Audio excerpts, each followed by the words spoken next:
Muy buenas noches, que Dios les bendiga. Aquí como todos los miércoles para compartir una pequeña reflexión en la palabra del Señor.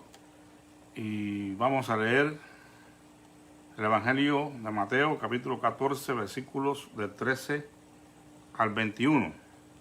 Un pasaje bien conocido, una narración acerca de la multiplicación de los panes y los peces que aparece registrada en los 4 evangelios. Y dice: oyéndolo Jesús se apartó de allí en una barca a un lugar desierto y apartado. Y cuando la gente lo oyó, le siguió a pie desde las ciudades. Y saliendo Jesús vio una gran multitud y tuvo compasión de ellos, y sanó a los que de ellos estaban enfermos. Cuando anochecía, se acercaron a él sus discípulos diciendo: el lugar es desierto y la hora ya pasada. Despide a la multitud para que vayan por las aldeas y compren de comer. Jesús les dijo: no tienen necesidad de irse, dadles vosotros de comer. Jesús les dijo: no tienen necesidad de irse, ya lo leí, darles vosotros de comer. Bueno, y ellos dijeron: no tenemos aquí sino 5 panes y 2 peces. Él les dijo: traédmelos acá. Entonces mandó a la gente recostarse sobre la hierba, y tomando los 5 panes y los 2 peces, y levantando los ojos al cielo, bendijo, y partió, y dio los panes a los discípulos, y los discípulos a la multitud. Y comieron todos, y se saciaron. Y recogieron lo que sobró de los pedazos, 12 cestas llenas. Y los que comieron fueron como 5,000 hombres, sin contar las mujeres y los niños. Oremos. Gracias te damos por tu palabra, Señor. Rogamos que la bendición tuya nos alcance en esta noche a través de ella y podamos entender el mensaje que tú tienes para nosotros a través de este pequeño estudio. En el nombre de Jesús. Amén. Bueno, he titulado a esta reflexión con una pregunta que dice así: ¿desafío imposible? ¿Desafío imposible? Bueno, tenemos que ubicarnos aquí en lo que había sucedido antes de que Jesús hiciera esto que nos dice el versículo 13, donde Él se retira a un lugar apartado. Versículo 13 del capítulo 14. El Señor procede a retirarse a un lugar solitario porque Él había recibido la noticia de la muerte y sepultura de su amado primo, Juan el Bautista. Jesús definitivamente resultó conmovido profundamente ante el deceso de Juan, quien era su pariente en la carne, pero era su primo, y a quien había aprendido a amar profundamente.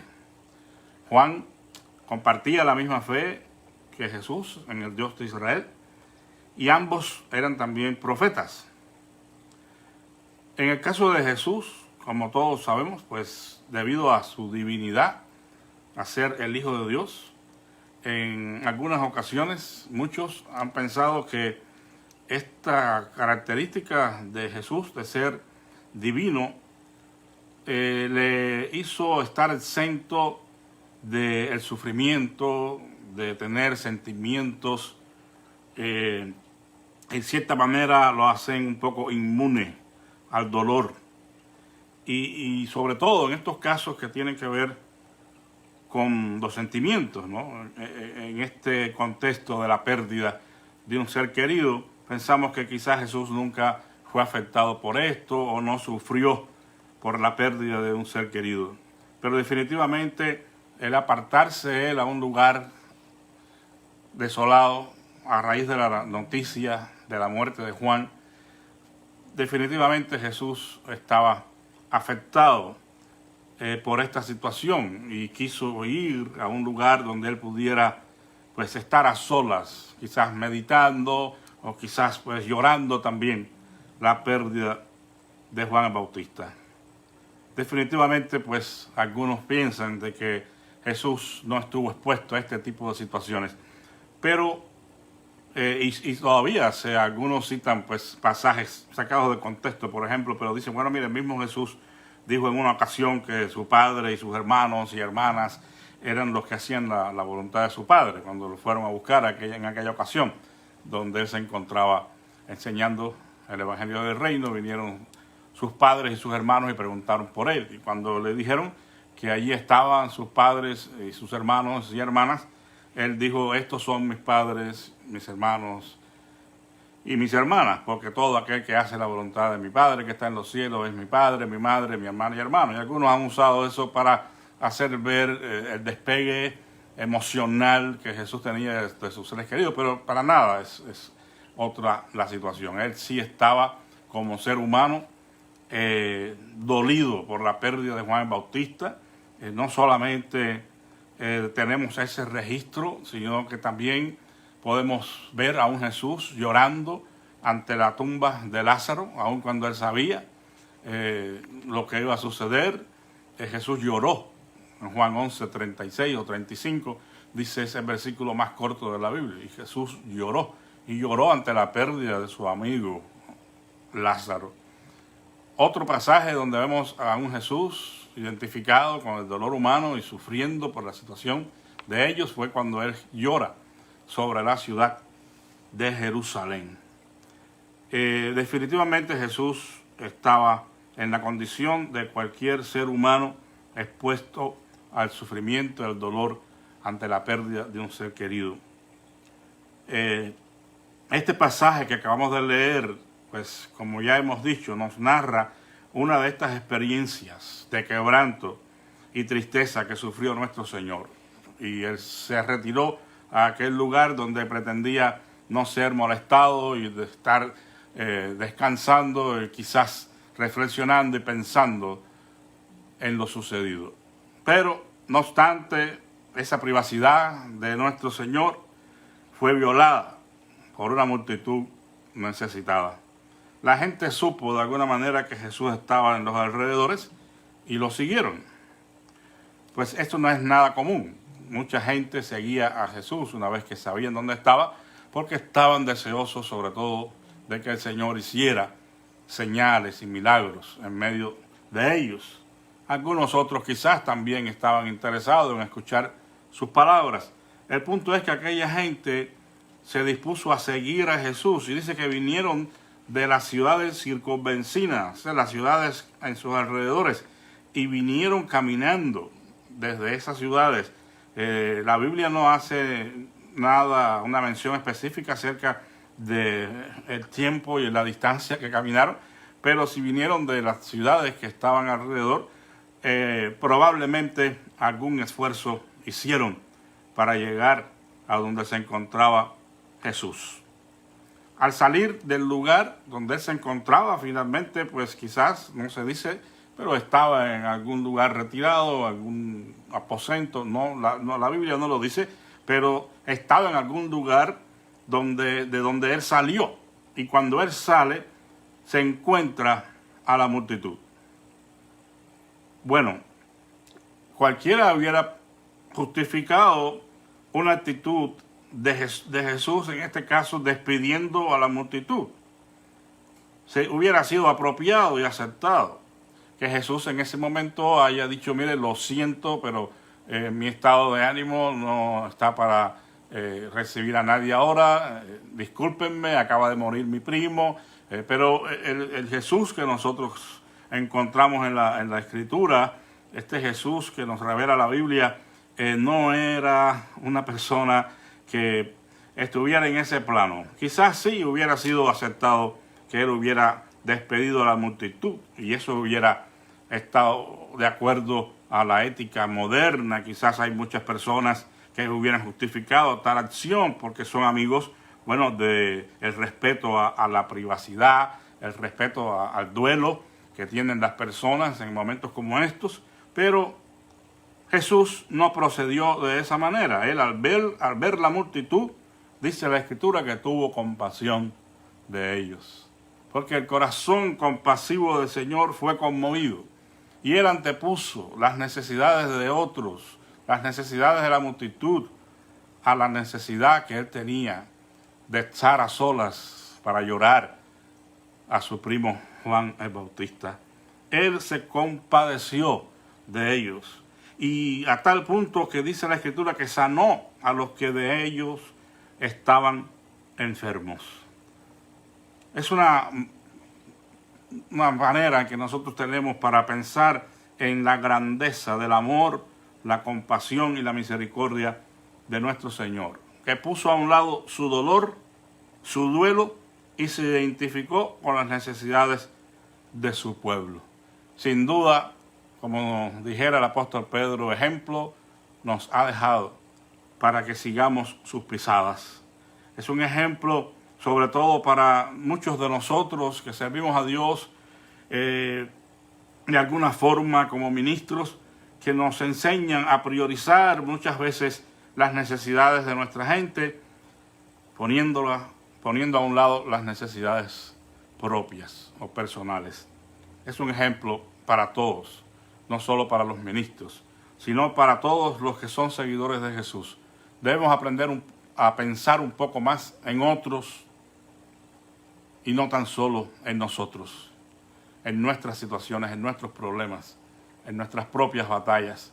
Es cierto que debemos hacerlo y es lícito que lo hagamos, pero hay momentos en que hay que despojarse un poco de la situación personal que estamos viviendo para pensar en otros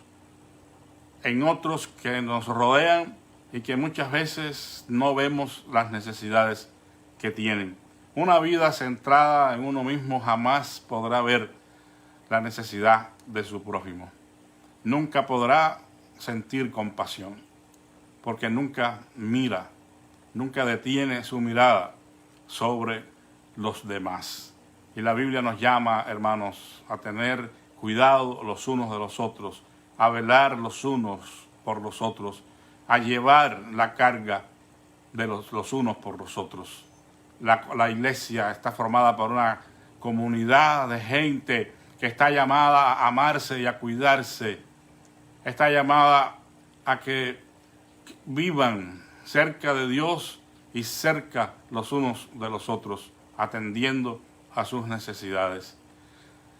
Una de las evidencias de estar viviendo la fe cristiana en la plenitud del Espíritu Santo es precisamente cuando tenemos un corazón compasivo y generoso.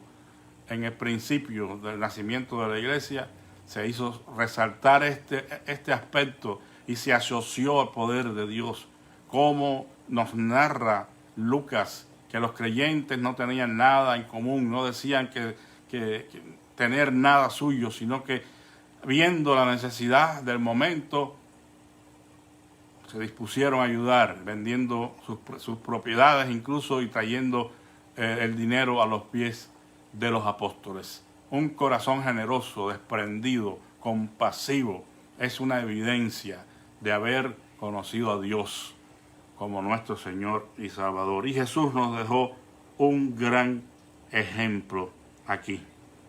Dice la Escritura que estando Él en esta faena de compartir el Evangelio, les alcanzó la tarde y ya era la hora de comer. El hambre comenzó a castigarles y sus discípulos se acercaron a Jesús y le pidieron que despidiera a la multitud para que fueran y compraran algo de comer. Fue entonces que Jesús les hace lo que titula a esta reflexión: ¿desafío imposible? El Señor les hace un desafío a los discípulos cuando ellos le dicen que dejara ir a las personas para que fueran a buscar algo de comer. Y Jesús le dice, no tienen necesidad de irse, dadles vosotros de comer, en el versículo 16. Los discípulos se limitaron a decirle, no tenemos aquí sino 5 panes y 2 peces. O sea, ellos no entraron en un tipo de discusión con el Señor y haciéndole ver que era imposible que ellos pudieran dar de alimento a tanta gente, que cómo se le ocurría semejante cosa. No hicieron nada de eso, pero al traer a aquel niño con su merienda personal de 5 panes y 2 peces, le estaban diciendo: mira, Señor, lo que tú nos pides es imposible. Realmente quisiéramos dar de comer a toda esta gente, pero ¿qué podemos hacer con 5 panes y 2 peces? Bueno, pues realmente no pudieran haber hecho absolutamente nada. Sin embargo, Jesús les había dicho que los alimentaran a la multitud. La única forma que los discípulos contemplaron quizás como una posibilidad de que aquellos 5 panes y 2 peces pudieran ser suficientes para la multitud fue ponerlos en las manos de Jesús. Digo, mira, tú nos pides que alimentemos a esta gente, pero nosotros no podemos hacer nada. Por eso lo que tenemos te lo traemos. Y es esto: 5 panes y 2 peces. Bueno, esa era precisamente la situación. Ese era el meollo del asunto. O sea, la solución estaba en que los discípulos pusieran la tarea imposible que que el Señor les había encomendado en las manos de Jesús. O sea, nuestros recursos son insuficientes, Señor, pero mira a ver cómo tú puedes solucionar este asunto. Aquí está lo que nosotros tenemos. Y como ustedes conocen, pues el Señor mandó a recostar a la gente en la hierba y tomó los 5 panes y 2 peces y pronunció la bendición. Jesús tuvo que haber dicho estas palabras: bendito seas tú, Señor, Dios nuestro, Rey del universo, que produces el pan de la tierra. Porque esta era la bendición que pronunciaba todo aquel que presidía una comida. Después que Jesús dijo esta bendición, toda aquella gente tuvo que haber dicho amén. O sea, un amén que realmente hubiera deseado escuchar, porque debe haber sonado bien tremendo, bien lindo, más de 5,000 personas diciendo amén a la oración o a la bendición de nuestro Señor.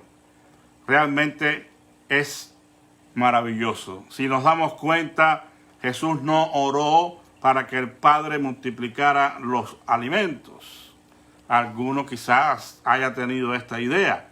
Bueno, seguramente Jesús dio gracias y le pidió al Padre que estos 5 panes y 2 peces, que son insuficientes, Él los multiplicara y hiciera que fuera más que suficiente para toda aquella gente. Pero no, Él solamente pronunció la bendición que todo judío que presidiera una comida pronunciara. Él no hizo una petición al Padre para que multiplicara los panes y los peces. Así que esto nos ilustra en cierta manera cómo el Padre está consciente de nuestras necesidades. Y muchas veces, aunque no tengamos el ánimo de orar y no salgan las palabras de nuestra boca por el quebranto, por la situación que estemos viviendo, Él sabe lo que necesitamos. Solamente bendigamos su nombre, pronunciemos con nuestros labios: bendito sea, Señor, Dios del universo, Rey y Creador de todas las cosas. Gracias. Gracias por lo que estoy pasando. Bueno, la historia usted la conoce. El Señor multiplicó estos panes y 2 peces, estos 5 panes y 2 peces, y fueron suficientes para alimentar a aquella multitud de más de 5,000 personas, sin contar a las mujeres y a los niños. Así que imagínense usted, pueden haber habido fácilmente 8,000 o 9,000 gente allí. En caso de que no todos hubieran estado casados y hubieran llevado a su mujer. Pero de 8,000 seguramente pasaba. Pero fue suficiente aquella merienda de un niño, porque esa merienda de un niño fue puesta en las manos de Jesús. Y esa es una lección que debemos aprender nosotros. No debemos pensar que nuestros recursos son insuficientes, que no podemos realizar la obra de Dios porque no tenemos los recursos necesarios. A Dios no necesita que nosotros tengamos muchos recursos. Dios lo que necesita ver en nosotros es la fe y la confianza en Él, de que Él puede hacer que lo poco nuestro o lo mucho nuestro sea más que suficiente. No podemos dejar de pensar en que el Señor es todopoderoso y puede hacer más que suficiente lo que nosotros podamos tener. El desafío de hoy es el mismo. Jesús nos sigue diciendo: denle vosotros de comer a las multitudes hambrientas, a las multitudes que están sedientas por la palabra de Dios. Este pueblo que vive ajeno a Dios, pero que busca y que ansía que su necesidad espiritual sea saciada, pero están buscando en los lugares equivocados, están bebiendo en las cisternas estancadas de este mundo. Y usted y yo tenemos el mensaje, hermanos. Usted y yo tenemos la palabra que ellos necesitan escuchar. Pero, ¿qué podemos decir de nuestra labor evangelística? Si es que podemos decir algo, yo creo que lo que pudiéramos decir es: perdónanos, Señor.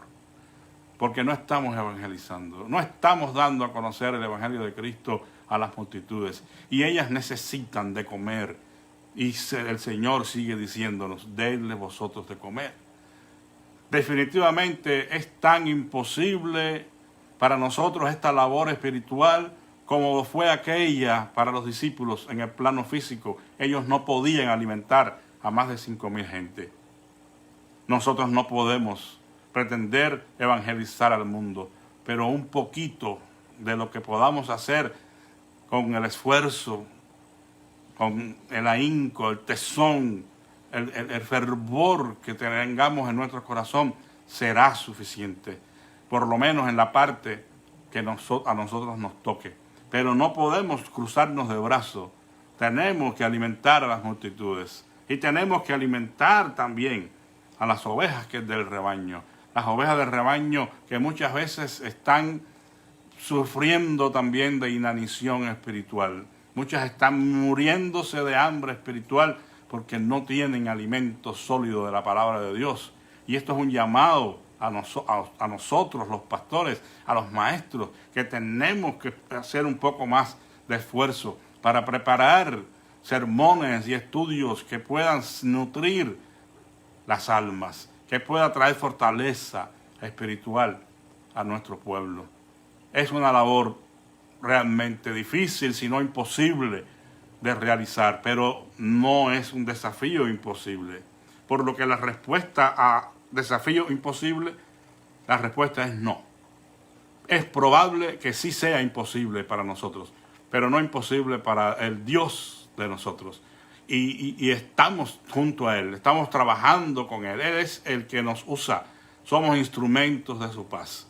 Y si hacemos lo que tenemos que hacer y confiamos en Él, esos poquitos recursos que tenemos serán suficientes, hermanos, para que la obra de Dios se pueda realizar.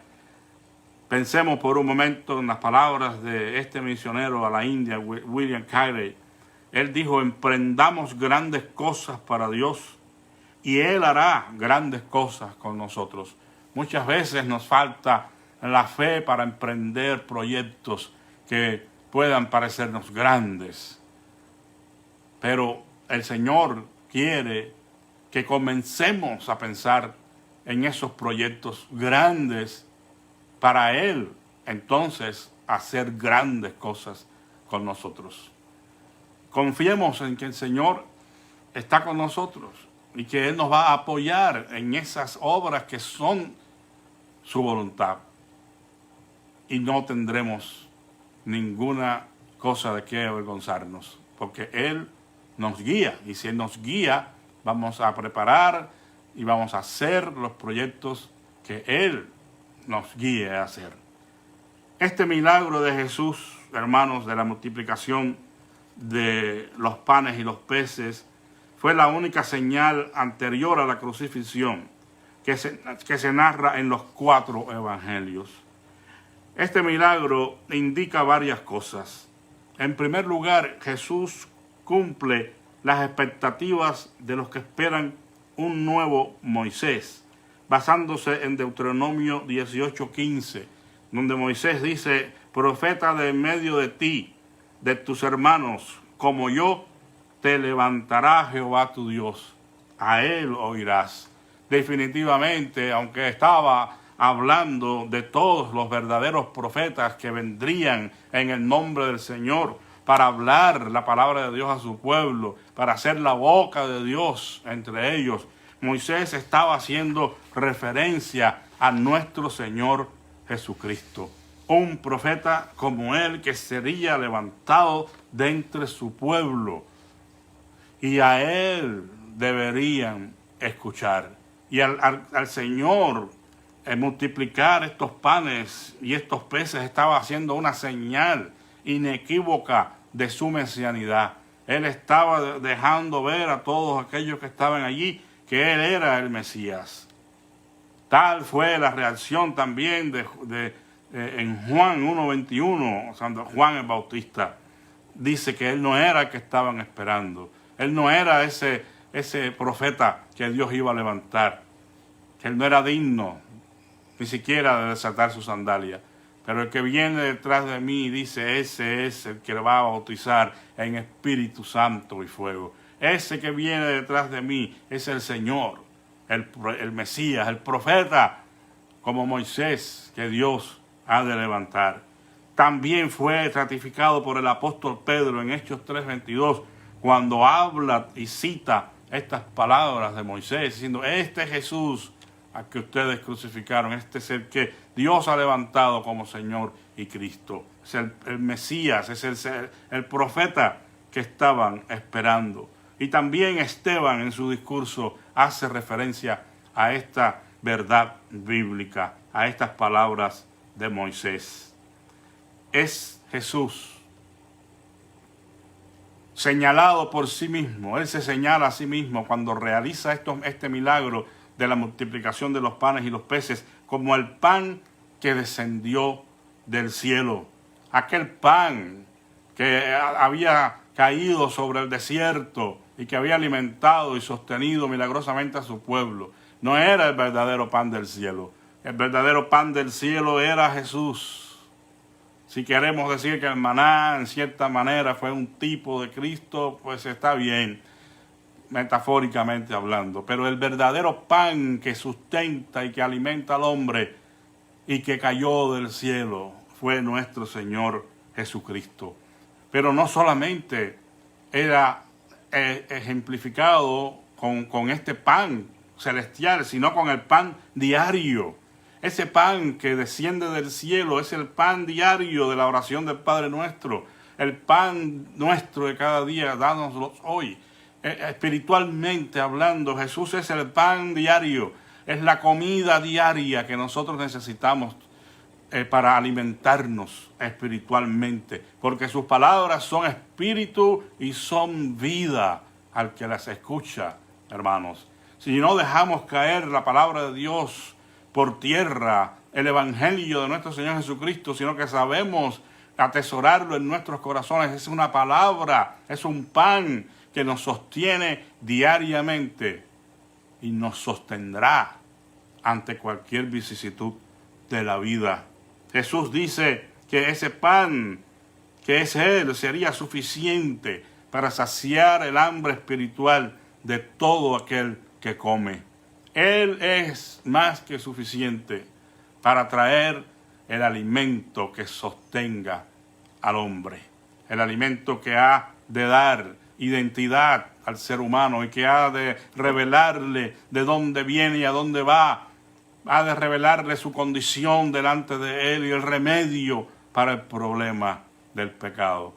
Ese pan es infinitamente necesario para cada persona. Y finalmente este milagro de los panes y los peces está diciendo que Él es el Mesías que proveerá el banquete mesiánico.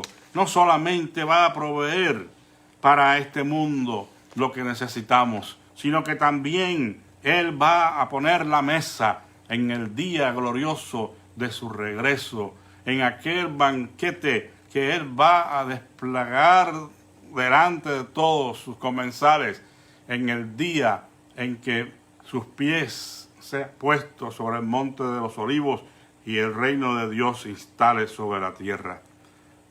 Mientras tanto, amados hermanos, para cumplir con esta misión, nosotros hoy, de alimentar a las multitudes hambrientas de Dios, lo cual sigue siendo desde el punto de vista una misión, desde el punto de vista humano, una visión imposible, nosotros debemos confiar en Dios.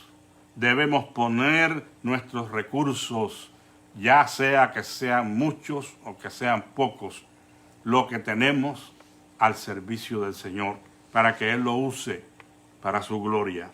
Y otra cosa, tendremos que comer del Cordero de Dios, metafóricamente hablando. Tenemos que comer del cuerpo de Cristo y tenemos que beber de su sangre.